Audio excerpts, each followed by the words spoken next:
अल्पावधीतच लोकप्रिय होत असलेलं channel Ratnakar Ausekar YouTube channel.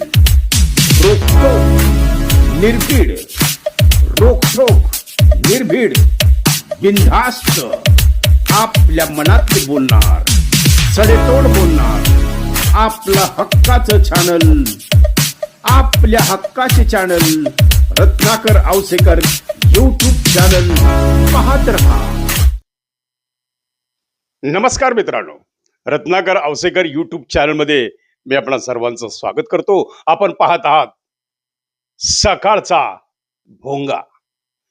मित्रांनो, कामाच्या व्यस्ततेमध्ये मध्ये काही 4-8 दिवस मी तुम्हाला यूट्यूब देऊ नाही शकलो, पण आता बोलण्याची वेळ आलेली आहे आणि सकाळचा भोंगा लोक विचारतात फोन करून, अरे औसेकर सकाळचा भोंगा आता 4-8 दिवसात दिसत नाही। तर मित्रांनो, मी थोडा विचार केला, थोडा आपण विश्रांती घेऊया, जनतेला विश्रांती देऊया, आपल्या सबस्क्रायबर्सना विश्रांती देऊया, आपल्या दर्शकांना विश्रांती देऊया आणि पुन्हा त्याच ताकदीनं, त्याच उमेदीनं आपला आवडता कार्यक्रम रत्नाकर औसेकर यूट्यूब चॅनलचा सकाळचा भोंगा सुरू होत आहे। मित्रांनो, तुकोबा रायाच्या पादुकाच डुप्लिकेट आहेत। लातूरचा संतांचा कुंभमेळा हा एक बाजार आहे।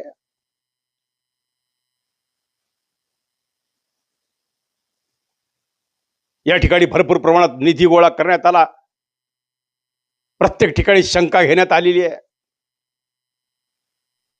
कुठंतरी हिंदू संस्कृती एक होतीये, कुठंतरी लोक अध्यात्माकडे वळतायत। शिक्षणाची पंढरी ही लातूर ड्रगची पंढरी व्हायला लागली होती, परमिट रूमची पंढरी व्हायला लागली होती, व्यसनाधीनच्या आधारी तरुण चालला होता, इथला क्राईम वाढत होता, एवढे विषय, इथले भ्रष्टाचार, या विषयावर बोलण्यापेक्षा तुम्ही संत परंपरेवर टीका केली, हिंदू संस्कृतीचं रक्षण करणाऱ्या संतांवर तुम्ही टीका केली। जे लातूरचा एवढा मोठा संतांचा कुंभमेळा भरला, दृष्ट लागण्यासारखा हा कुंभमेळा आज कितीतरी वर्षानंतर हा लातूरमध्ये कुठंतरी धार्मिक उत्सव होतोय, याला दृष्ट लावणे।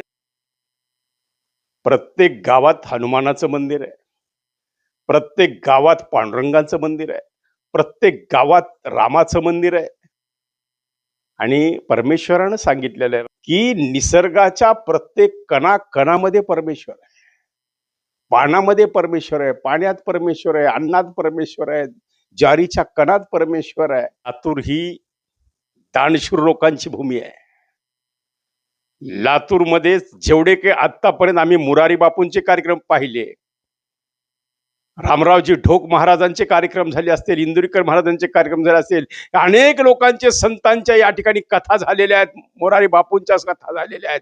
प्रत्येक वेळी इथल्या दानशूर व्यापारी, इथले दानशूर संस्था चालक, इथले दानशूर मंडळींनी हे लातूरचं सांस्कृतिक, आध्यात्मिक आणि वारकरी संप्रदायांचा वसा जपण्याचं काम केलेलं आहे। ज्यांनी 25-25 लाख दिले, ज्यांनी 10-10 लाख दिले, कोणी 5 लाख दिले, कोणी 1 रुपया दिला, या सर्वांच्या निधीतून झालेला हा कुंभमेळा आहे।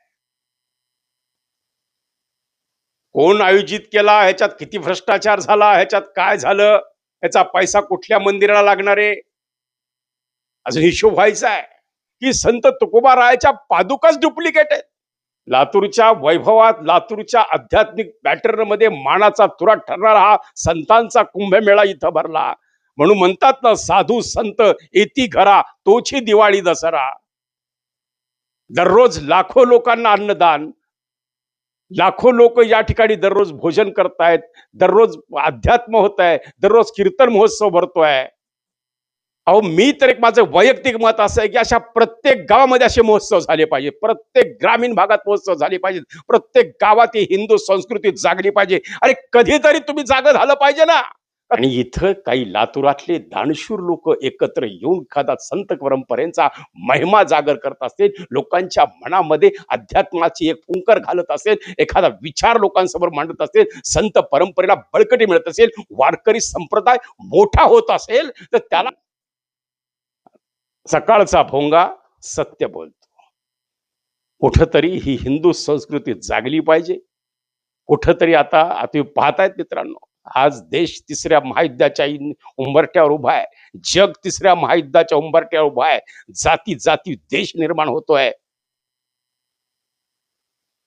ही गोष्ट कोणत्याही वारकरी संप्रदाय किंवा परमेश्वराला श्रद्धा ठेवणाऱ्या, पांडुरंगावर श्रद्धा ठेवणाऱ्या कोणत्याही ज्या श्रद्धेनं लाखो भाविक त्याचं दर्शन घ्यायला जात आहेत, फक्त त्या पादुकांना स्पर्श करून आणलेल्या पादुका जरी असल्या, त्या पादुका तेवढंच पवित्र आहे. कारण जे चांगलं आहे ते चांगलं झालंच पाहिजे, चांगलं घडलंच पाहिजे. मी तर म्हणतो दर वर्षाचे महोत्सव प्रत्येक शहराच्या, प्रत्येक जिल्ह्याच्या ठिकाणी असा हा संतांचा कुंभमेळा भरलाच पाहिजे. अनेक लोक आहेत दानशूर आहेत, कोणी एक भाकरी देते, कोण 50 लाख देते, कोण करोडो रुपये देते. अरे त्यांची श्रद्धा आहे, दानत आहे. याच्या माध्यमातून कुठंतरी हिंदू संस्कृती जागी होतीये, कुठंतरी परंपरा जागी होतीये, वारकरी संप्रदाय वाढतोय, तरुणांमध्ये कुठंतरी अध्यात्माची ओढ निर्माण होतीये. याला महत्व दिलं पाहिजे. परमेश्वर प्रत्येक या हवेच्या कणाकणात राहतो. बड्या बड्यांना एका क्षणात जमीन आणण्याचं काम या निसर्गामध्ये आहे, या संत परंपरेमध्ये, या परमेश्वरामध्ये आहे. कुठेतरी ही श्रद्धा जपली पाहिजे. आपण आपल्या रक्षण केलं पाहिजे, आपल्या संस्कृतीचं, आपल्या अध्यात्माचं, आपल्या या संत परंपरेचं. ज्या संत परंपरा शेकडो वर्षाची, हजारो वर्षाची परंपरा आहे, आणि त्याच्या आता पादुका डुप्लिकेट म्हणून लोकांमध्ये गैरसमज निर्माण करून एखाद्या चांगल्या कार्यक्रमाचा गालबोट लावायचा अधिकार नकोय तुम्हाला. कारण उलट तुम्ही सांगितलं की त्या ठिकाणी बाजार होतोय, एवढ्या तू माल विकल्या जाते, अशा लोक श्रद्धेनं त्या ठिकाणी दान रूपाने देतात. आम्ही लातूरमध्ये एखादं चांगलं तुकोबा राहायचं स्मारक उभा राहावं, लातूरमध्ये एखादं मंदिर, हा विचार मला आवडला.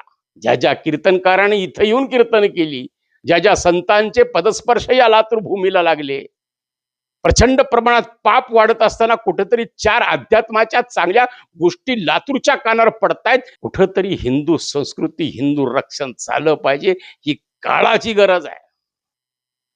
म्हणून आपले संघाचे सर्वे सर्वात त्यांनी सांगितले की प्रत्येक हिंदूनं 3 मुलं जन्माला घातली तर आपली हिंदू संस्कृती जगणार आहे, नाहीतर हिंदू संस्कृतीचा सर्वनाश व्हायला काही वेळ लागणार नाही.